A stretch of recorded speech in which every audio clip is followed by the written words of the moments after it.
اللہ رب العالمین کا نور کیا ہے؟ اللہ رب العالمین کے نور سے مراد نور اسلام ہے، نور ایمان ہے، نور توحید ہے۔ اور نور اسلام کو، نور ایمان کو ہر دور میں، ہر زمانے میں مشرکین، کافرین، منافقین، اعداء اسلام مٹھانے کی، بجھانے کی ناپاک کوششیں کرتے آ رہے ہیں، اور آج بھی یہ کوششیں ہو رہی ہیں۔ جو سازشیں، جو مکاریاں، جو عیاریاں اسلام اور مسلمانوں کے خلاف آج ہو رہی ہیں، یہ کوئی نئی نہیں ہے، بلکہ پرانی باتیں ہیں، پرانا طریقہ ہے۔ دشمن بدلا ہے لیکن دشمن کا ہدف نہیں بدلا ہے، دشمن کا پلان اور منصوبہ اور ارادے نہیں بدلے ہیں۔ اور اسلام کی اور مسلمانوں کی بیوٹی اور خوبصورتی یہ ہے کہ اسلام اور مسلمان ہر دور میں، ہر زمانے میں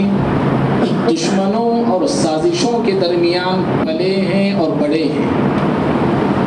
ہر زمانے میں اسلام بھی، مسلمان بھی دشمنوں کے درمیان رہے ہیں،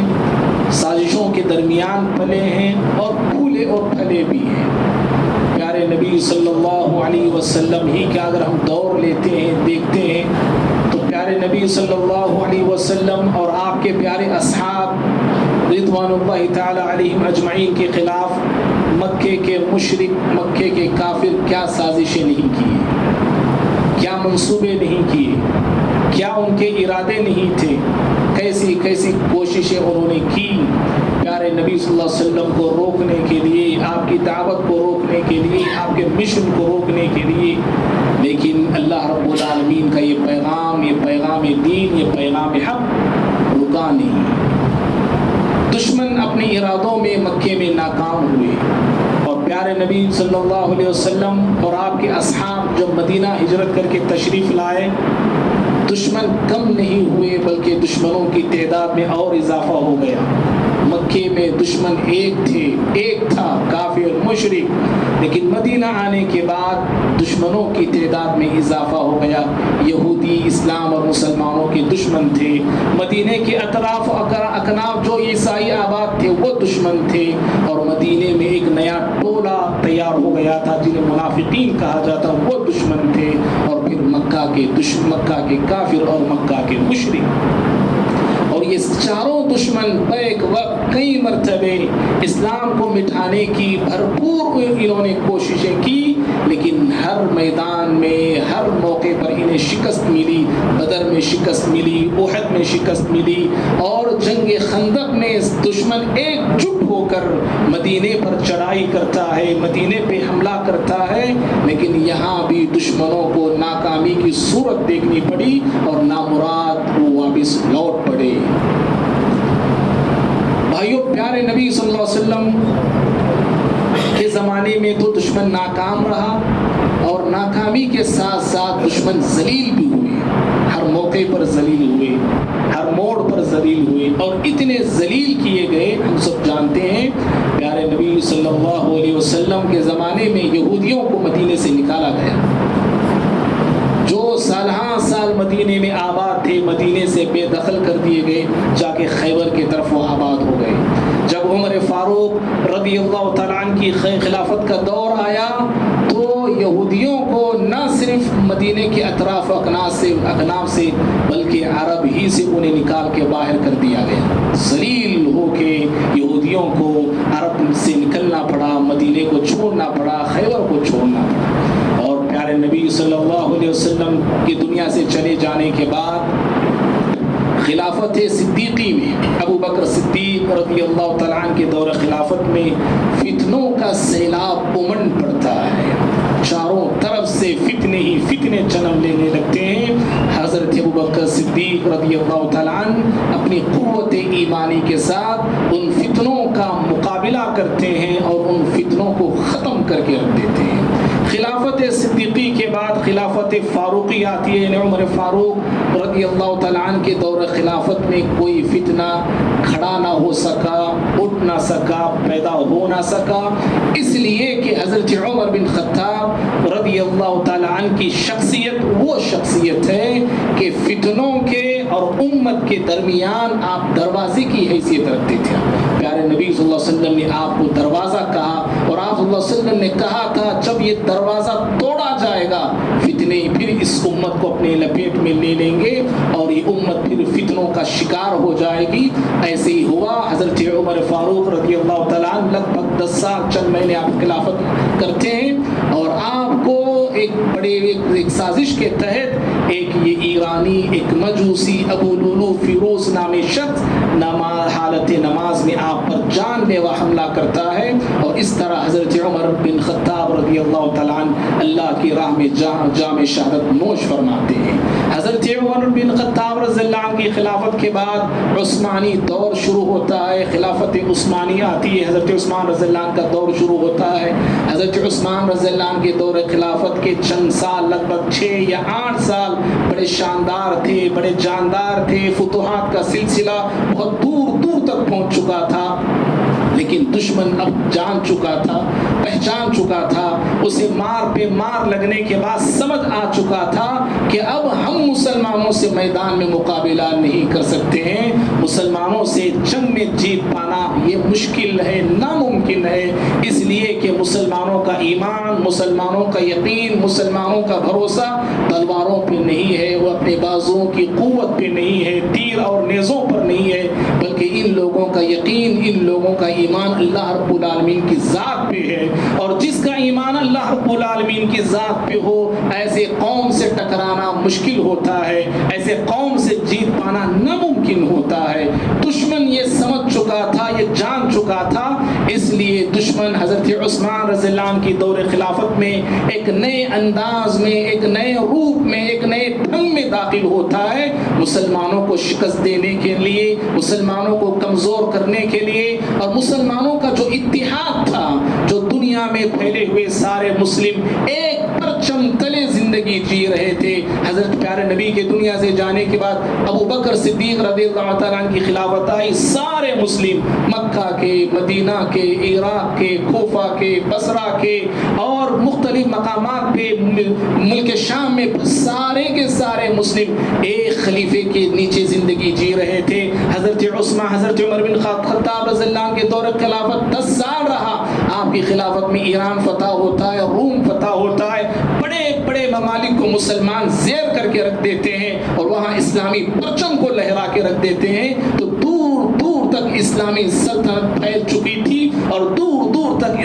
مسلمان پھیل چکے تھے، تو مسلمانوں کا یہ اتحاد دشمنوں کو دیکھا نہیں جا رہا تھا، تو انہوں نے حضرت عثمان رضی اللہ عنہ کے دور خلافت میں ایک نئے انداز میں، ایک نئے مقصد سے داخل ہوتے ہیں کہ مسلمانوں کے اتحاد کو کمزور کرنا ہے، ملے جلے مسلمانوں کو ٹکڑوں میں تقسیم کرنا ہے، اور ایک مسلمان جو دوسری مسلمان کے لیے اپنی جان دیتا ہے، ہم ایسا ماحول بنائیں گے ایک مسلمان دوسرے مسلمان کا جان لینے والا بن جائے، اور مسلمانوں کو سیاسی طور پہ کمزور کرنا، مسلمانوں کے اندر بدعقیدگی پیدا کرنا، اس مقاصد کو لیے ایک یہودی شخص ایرانی اور یہودیوں کی ملی جلی بھگت کے ساتھ یہ عبداللہ بن سبا کو داخل کیا جاتا ہے، اور یہ مسلمان ہوتا ہے، اسلام کا، مسلمانوں کا لبادہ اوڑھ کر مسلمانوں کی صفوں میں داخل ہوتا ہے، اور مدینے میں رہا، چند سال رہا یا چند مہینے رہا، پھر یہاں سے وہ کوفہ گیا، بصرہ گیا، مصر گیا، اور وہاں جا جا کے لوگوں کے اندر یہ زہر اگلنے لگا، زہر پھیلانے لگا کہ، اور اس نے 2 شخصیتوں کو چنا، اس نے اپنے اس مقصد میں کامیابی کے لیے 2 شخصیت کو چنا، ایک شخصیت تھی حضرت عثمان بن عفان رضی اللہ تعالیٰ عنہ کی جو کہ خلیفۃ المسلمین تھے، اور دوسری شخصیت اس نے چنا حضرت علی بن ابی طالب رضی اللہ تعالیٰ عنہ جو کہ مشیر تھے، وزیر تھے، قاضی تھے، جج تھے اسلام کے۔ 2 شخصیتوں کو اس نے چنا۔ حضرت عثمان رضی اللہ عنہ کے خلافت لوگوں میں یہ بات پھیلانے لگا کہ عثمان خلیفہ کے حقدار نہیں ہے، خلیفہ انہیں نہیں ہونا چاہیے تھا، خلیفہ انہیں نہیں بننا چاہیے تھا، اور بہت سارے الزامات اس نے تراشے، بہت سارے الزامات اس نے عثمان بن عفان رضی اللہ عنہ کے خلاف بنانے لگے، اور حضرت علی رضی اللہ عنہ کے تعلق سے لوگوں میں یہ پھیلایا کہ علی رضی اللہ تعالیٰ عنہ یہ نائب رسول ہیں، یہ داماد رسول ہیں، یہ اہل بیت ہیں، خلافت کے حقدار یہ زیادہ، یہ خلافت کے حقدار یہ ہیں اور خلیفہ انہیں بننا چاہیے۔ اس طرح اس نے ایسی شورش اور ایسی سازش اس نے رچائی، یہاں تک کہ افواہیں اتنی پھیل گئی، ایک ٹولہ تیار ہو گیا، ایک جماعت، ایک گروہ، ایک تنظیم تیار ہو گئی، اور وہ گروہ، وہ تنظیم ذی الحجہ کے مہینے کا انتخاب کرتی ہے، اور ذی الحجہ کا مہینہ ہم سب جانتے ہیں حج کا مہینہ ہوا کرتا ہے۔ حج کے مہینے میں یہ مدینے میں داخل ہوتے ہیں، حالانکہ بڑے بڑے صحابہ اکرام مکہ المکرمہ حج بیت اللہ ادا کرنے کے لیے چلے گئے تھے۔ مدینے میں داخل ہو کے حضرت عثمان بن عفان رضی اللہ تعالیٰ عنہ کو گھیرا جاتا ہے، افواہوں سے، صرف افواہیں ایسی پھیلائی گئی تھی۔ اور یاد رہے میرے بھائی، افواہیں یاد کسی بھی انسان کو، کسی بھی قوم کو گرانے کا بھی کام کر سکتی ہے، اور کسی بھی انسان کو، کسی بھی قوم کو اٹھانے کا بھی کام کر سکتی ہے۔ اسی لیے آج بھی بہت بڑا کام انہیں افواہوں کو لے کے ہو رہا ہے۔ اگر 2014 کے، اگر آپ کے الیکشن پر آپ کی نظر ہوگی، 2014 میں ایسی افواہیں میڈیا پر پھیلائی گئی کہ یہی شخص پی ایم بنے گا، یہی شخص پی ایم بنے گا، انہی افواہوں نے آج اس شخص کو پی ایم بنا کے رکھ دیا ہے۔ افواہیں بڑا کام کرتی ہیں، تو حضرت عثمان رضی اللہ عنہ کے خلاف بھی افواہیں ایسی پھیلائی گئی، بہت سارے لوگ بھی ان کے ہاں میں ہاں ملاتے ہیں، اور حضرت عثمان رضی اللہ عنہ کو ان کے گھر میں محصور کر دیتے ہیں، بند کر دیتے ہیں، 18 دن محصور کر کے، بند کر کے آخرکار آپ کو شہید کر دیا جاتا ہے۔ یہاں سے میرے بھائی ایک نیا گروہ جنم لیتا ہے، ایک نیا گروپ تیار ہوتا ہے، جسے آگے چل کے شیعہ کہا جانے لگا، یا شیعان علی کہا جانے لگا۔ اور یہ لوگ جو قتل کیے تھے، بعض تاریخی روایتیں کہتی ہیں کہ وہ بھاگ چکے تھے مدینے سے۔ جو افواہ میں شریک تھے وہ مدینے میں تھے، ان کا مقصد جو افواہ میں شریک ہوئے تھے حضرت عثمان رضی اللہ عنہ کو قتل کرنے کا نہیں تھا، بلکہ خلافت سے اتارنے کا تھا، بس قتل کرنے کا ان کا بھی مقصد نہیں تھا، لیکن افواہ میں شریک تھے، تائب تھے، اپنے گناہ پہ نادم تھے، تو اس لیے حضرت علی رضی اللہ عنہ خلیفہ بننے کے بعد ان سے بدلہ نہیں لیا۔ حضرت عثمان رضی اللہ عنہ کی خلافت کے بعد، آپ کی شہادت کے بعد، صحابہ اکرام نے حضرت علی بن ابی طالب رضی اللہ تعالیٰ عنہ کو خلیفہ منتخب کرتے ہیں، آپ خلیفہ بنتے ہیں۔ آپ کی خلافت کے بعد جو لوگ حضرت عثمان رضی اللہ عنہ کی خلافت میں کہتے تھے کہ علی خلیفہ ہونا چاہیے، علی خلیفہ بننا چاہیے رضی اللہ تعالیٰ عنہ، وہ لوگ، وہ کہنے والے علی رضی اللہ عنہ کی بھی نہ بن سکے، علی رضی اللہ عنہ کی بھی نہ ہو سکے۔ کیوں؟ ان کا مقصد علی رضی اللہ عنہ سے کوئی محبت نہیں تھی، ان کا مقصد حقیقتاً میں علی رضی اللہ عنہ کو خلیفہ بنانے کا نہیں تھا، بلکہ ان کے مقاصد دوسرے تھے، سیاہ مقاصد لیے اترے ہوئے تھے میدان میں۔ مسلمانوں کو کمزور کرنا ان کا مقصد تھا، مسلمانوں کو لڑانا ان کا مقصد تھا، مسلمانوں کو ایک دوسرے میں پٹوانا اور مروانا ان کا مقصد تھا۔ اس مقصد کو لیے دشمن اترا ہوا تھا، اور حضرت علی رضی اللہ عنہ خلیفہ بننے کے بعد بھی اسی مقصد پہ یہ دشمن کام کرنے لگتا ہے، اور یہاں تک کہ علی رضی اللہ تعالیٰ عنہ ایک طرف ہے، ان کا لشکر ایک طرف ہے، دوسری طرف حضرت عائشہ ہیں، حضرت طلحہ ہیں، حضرت زبیر ہیں رضی اللہ تعالیٰ عنہما، ان دونوں کے بیچ میں دشمن جنگ کراتا ہے، جسے تاریخ میں جنگ جمل کہا جاتا ہے۔ حالانکہ دونوں میں صلح ہو چکی تھی، دونوں فوج، دونوں لشکر آپس میں طے کر چکے تھے کہ ہم مل بیٹھ کے ہم بات کریں گے، لڑائی ہم نہیں کریں گے، جنگ ہم نہیں کریں گے، جو بھی مسئلہ ہے ہم مل کے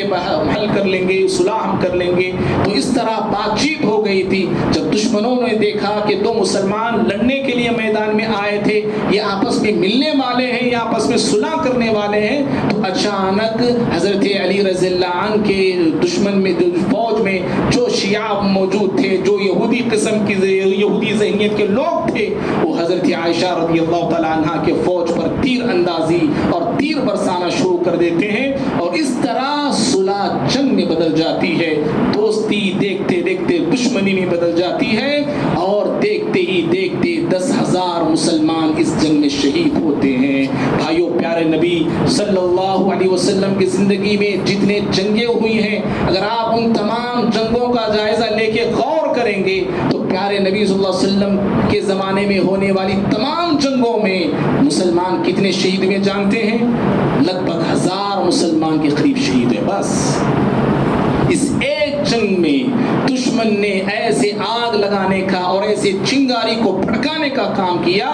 10,000 مسلمان شہید ہوتے ہیں۔ اور پھر یہیں پر یہ سلسلہ نہیں رکتا ہے، بلکہ حضرت علی رضی اللہ عنہ اور حضرت معاویہ رضی اللہ عنہ کے بیچ میں ایک اور بڑی خطرناک جنگ دشمن کرواتا ہے، اور اس جنگ میں بھی مسلمان کئیوں ہزاروں میں شہید ہوتے ہیں۔ یہ دشمن کے مقاصد تھے۔ بھائیو، ایک پوائنٹ یہاں پہ ہم سب کو غور کرنا ہے، وہ یاد رکھیں، صحابہ ادھر بھی تھے، صحابہ ادھر بھی تھے، دونوں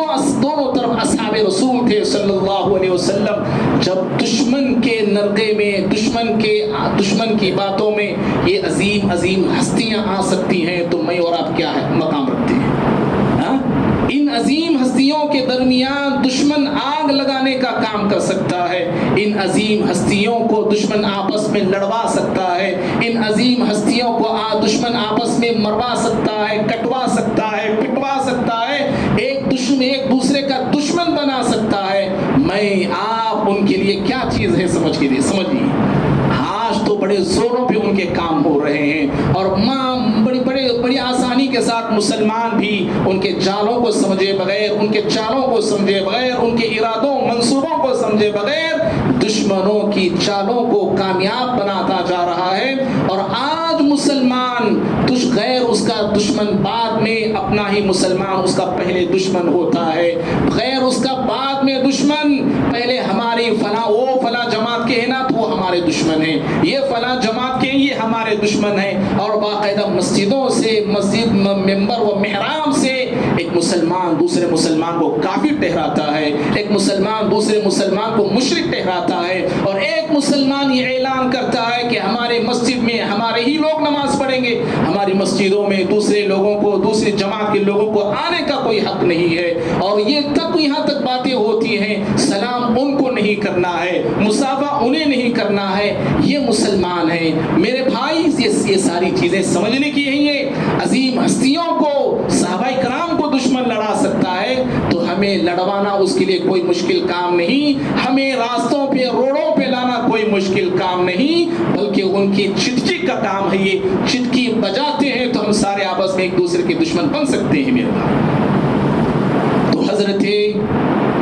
علی رضی اللہ تعالیٰ عنہ کی دور خلافت میں دشمن بڑی مکاری کے ساتھ، بڑی عیاری کے ساتھ اور بڑی ہی چالاکی کے ساتھ ایسے جال اس نے بنے، ایسے جال اس نے پھیلائے کہ مسلمان آپس میں ایک دوسرے کے دشمن بن گئے، اور جو سلسلہ فتوحات جو پھیلا ہوا تھا، فتوحات کا سلسلہ، اسلامی لشکر جو رکنے کا نام نہیں لے رہا تھا، ابو بکر کی خلافت میں، عمر رضی اللہ عنہ کی خلافت میں اور عثمان رضی اللہ عنہ کے دور خلافت کے شروع کے 6-7 سال جو سلسلہ فتوحات کا شروع ہو چکا تھا، مسلمان فتوحات پہ فتوحات کرتے جا رہے تھے، علی رضی اللہ تعالیٰ عنہ کے دور خلافت میں یہ مبارک سلسلہ پڑ گیا تھا، رک گیا تھا۔ یہ دشمنوں کی بہت بڑی مکاری اور ان کی یہ سازش تھی۔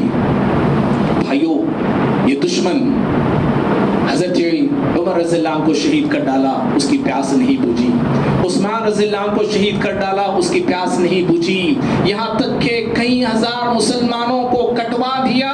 اور خون کی ندی بہا دیا، اس کی پیاس نہیں بجھی، اس کے دل کو ٹھنڈک نہ ملی اور اس کو راحت نہ ملی، یہاں تک کہ جو لوگ علی رضی اللہ عنہ کے نام لیوا تھے، جو علی رضی اللہ عنہ کے اپنے آپ علی رضی اللہ عنہ کے تعلق سے یہ عقیدہ رکھتے تھے کہ ہم علی کے ہیں، یہی لوگ علی رضی اللہ عنہ کے دشمن بھی بنے، اور یہاں تک کہ 40 ہجری میں علی رضی اللہ تعالی عنہ پر بھی جان لیوا حملہ ہوتا ہے اور آپ کو بھی شہید کر دیا جاتا ہے۔ اور معزز بھائیوں، یہ جو گروہ تیار ہو چکا تھا، ایک جو تنظیم کھڑی ہو چکی تھی جو آگے چل کے شیعہ کہلائے تاریخ میں، ان لوگوں کی ایسی مکاریاں تھی، حضرت علی رضی اللہ عنہ ان لوگوں سے بیزار تھے، ان کے بیٹے حسن رضی اللہ عنہ بیزار تھے، ان کے بیٹے حسین رضی اللہ تعالیٰ عنہ ان لوگوں اپنے ہی لوگوں سے بیزار تھے۔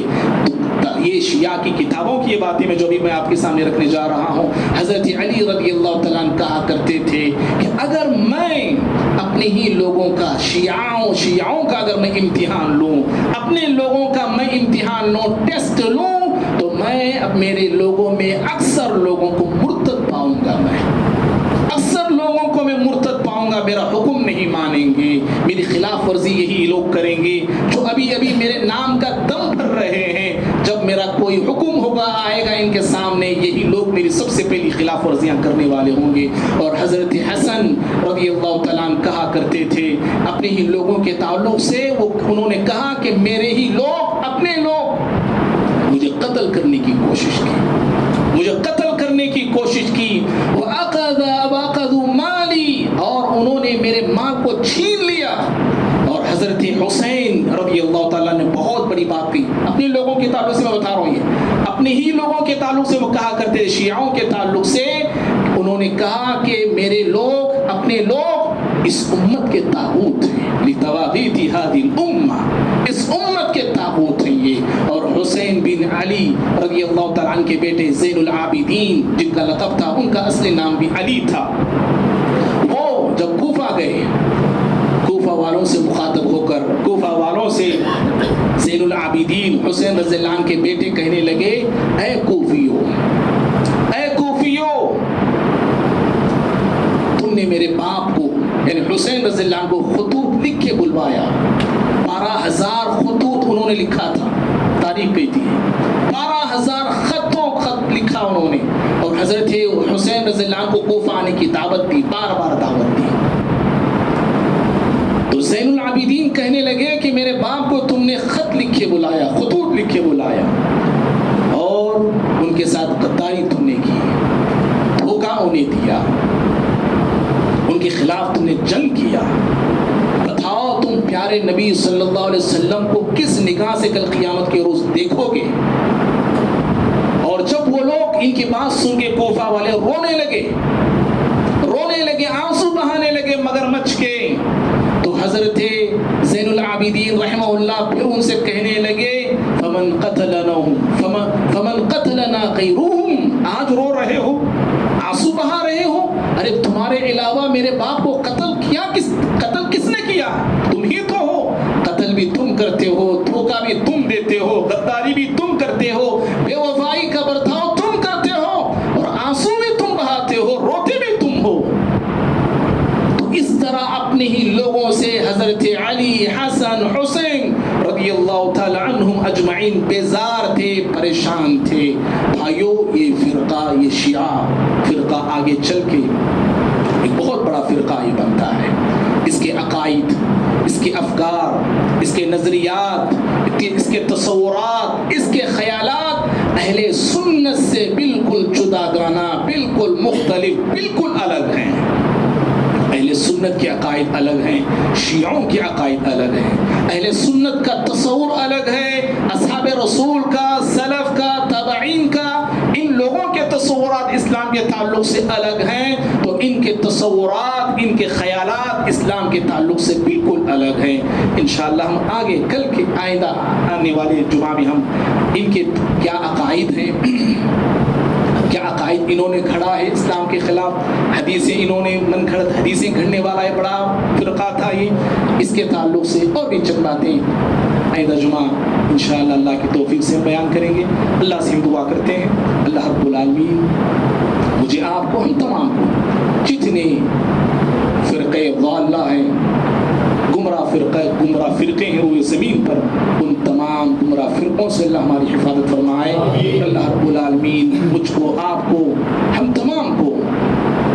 حق پر, توحید پر, دین پر, اسلام پر, سچائی پر قائم اور دائم رکھے. اللہ رب العالمین ہم تمام کی ایمان اور عقیدے کی حفاظت فرمائے, ہمارے اہل و عیال کی ایمان اور عقیدے کی حفاظت فرمائے. اور اللہ تعالی ہم تمام کو صحابہ کرام کی قدر کرنے, ان کی تعظیم, ان کی تکریم کرنے کی توفیق عطا فرمائے. شرک سے, کفر سے, بدعات سے, خرافات سے, غلط قسم کے رسم اور لباس سے اللہ ہم تمام کی حفاظت فرمائے، اور ماہ محرم میں جو مسلمان ہمارے تعزیہ پنجہ بٹھا کے شرک کا اور مشرک ہونے کا ثبوت انہوں نے دیا ہے، اللہ رب العالمین ان مسلمانوں کو اچھی توفیق عطا فرمائے، دین کی صحیح سمجھ عطا فرمائے، اور ایسے شرکیہ کاموں سے، کفریہ کاموں سے انہیں بھی توبہ کرنے کی توفیق دے، اور ہمیشہ ہمیں دور رہنے کی اللہ توفیق عطا فرمائے، آمین۔ اقول قولی ھذا استغفر اللہ لی ولکم ولسائر المسلمین من کل ذنب